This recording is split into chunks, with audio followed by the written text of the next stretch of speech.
Israel Hamas जंग अब भी जारी है। इस जंग में हर दिन सैकड़ों जानें जा रही हैं।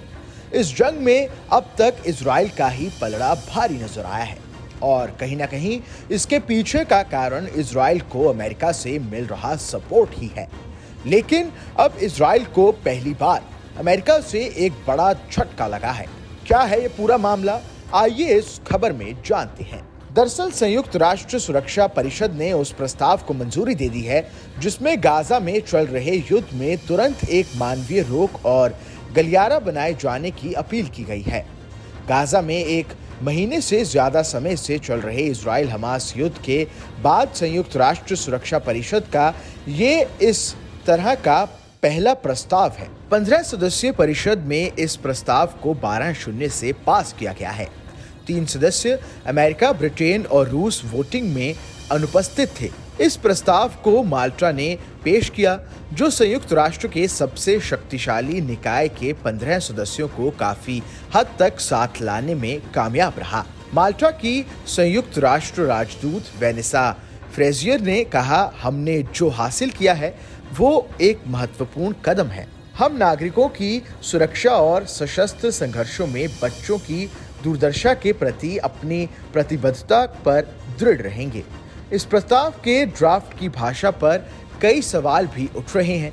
प्रस्ताव में मानवीय विराम के लिए मांग की बजाय आह्वान तक सीमित कर दिया गया है। प्रस्ताव में मानवीय विराम के लिए मांग की बजाय आह्वान तक सीमित कर दिया। इसने हमास द्वारा बंधक बनाए गए सभी बंधकों की तत्काल और बिना शर्त रिहाई की मांग को भी कमजोर कर दिया। प्रस्ताव में संघर्ष विराम और हमास की ओर से 7 अक्टूबर को इजराइल पर किए गए हमलों का भी कोई जिक्र नहीं है।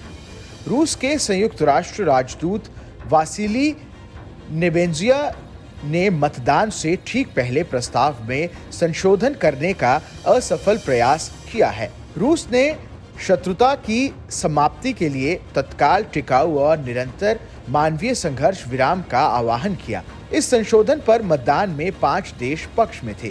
अमेरिका ने विरोध किया और 9 देश अनुपस्थित रहे।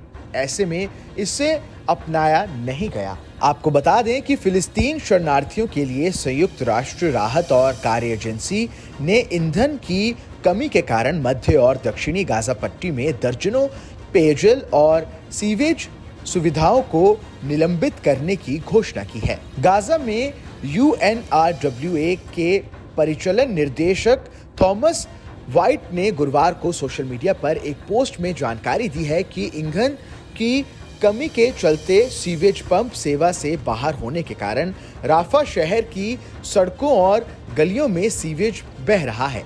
ऐसे में गंदगी और पीने के पानी की कमी से विस्थापित लोगों के बीच डायरिया और संक्रामक रोगों में 40% की वृद्धि हो सकती है। 7 अक्टूबर के बाद से गाजा शहर पूरी तरह से इजरायली घेराबंदी में है। आवश्यक वस्तुओं और ईंधन की आपूर्ति में रुकावट ने शहर में मानवीय संकट खड़ा कर दिया है। इस खबर में बस इतना ही। ये खबर आपको कैसी लगी हमें कमेंट कर जरूर बताएं। देश दुनिया की तमाम बड़ी खबरों के लिए देखते रहिए न्यूज़ नेशन का डिजिटल प्लेटफॉर्म।